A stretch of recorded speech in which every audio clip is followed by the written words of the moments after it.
बिस्मिल्लाहिर्रहमानिर्रहीम। प्यारे स्टूडेंट्स, बहन भाइयों, कैसे हो? उम्मीद है आप सब खैरियत से होंगे। आप जानते हैं कि हम इस्लामिया लाज़मी पढ़ रहे हैं और इसका लेक्चर नंबर है आज नेक्स्ट पहला चैप्टर चल रहा है, तो हम उसकी किताब की रीडिंग कर रहे हैं, क्योंकि जब तक किताब की रीडिंग आपको अच्छी तरह नहीं होगी आपको कुछ भी समझ नहीं आएगा। किताब की रीडिंग के बाद हम इसके सवालात और जवाबात करेंगे। तो चलिए वीडियो को शुरू करते हैं। पहले चैप्टर का जो नेक्स्ट है हमारे टॉपिक जामे किताब।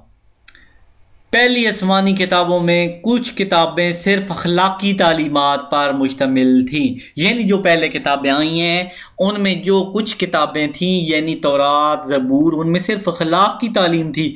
बाद सिर्फ मनाजात और दुआओं का मजमूआ थी। कुछ क्या थी? मनाजात और दुआएं थी उनमें। कुछ सिर्फ फिक्की मसाइल का मजमूआ थी। बाद सिर्फ अकायद का बयान था, यानी सिर्फ तारीखी वाक़यात का मजमूआ था। मगर कुरान मजीद ऐसी किताब है जिसमें हर पहलू पर रोशनी डाली गई है।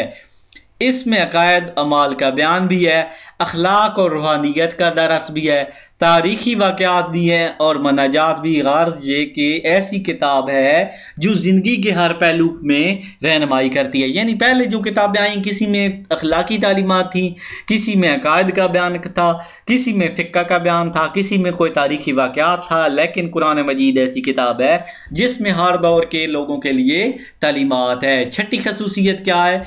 अक्ल व तहजीब की तायीद करने वाली, यानी ऐसी बातें इसमें हैं कि जो अक्ल भी मानती है, उन तहजीब भी मानती है।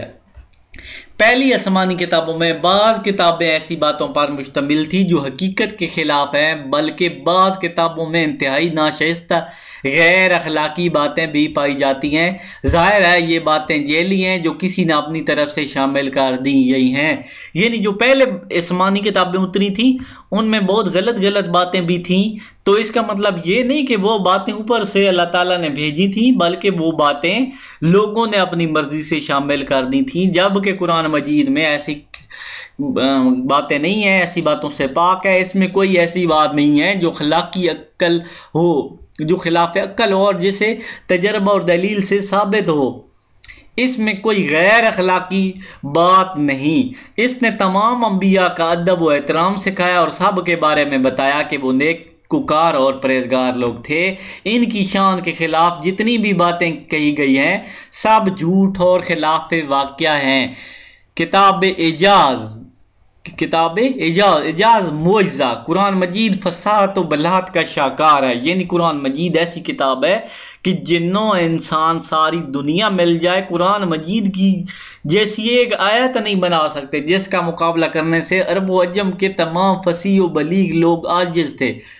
यानी कुरान ऐसा कलाम है कि अरब में उस दौर में बड़े बड़े ज़हीन लोग थे, लेकिन वो भी इस कुरान मजीद जैसी किताब का कोई एक हरफ भी या कोई एक आयत भी अपनी तरफ से नहीं बना पाए। कुरान मजीद साहब मुखालफों को दावत दी गई है कि एक छोटी सी कुरानी सूरत के मुकाबले में कोई सूरत बना लाओ, मगर कोई भी इसकी मिसाल पेश नहीं कर सका, क्योंकि ये तो अल्लाह का कलाम है, किसी बंदे का बनाया हुआ कलाम नहीं है। फिर कोई बशर इसका मुकाबला कैसे कर सकता है? यही इस किताब का एजाज है।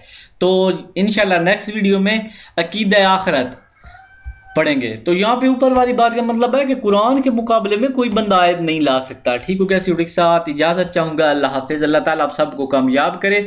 तवज्जो से सुना सारा लेक्चर, इंशाल्लाह आपको अच्छी तरह याद होगा।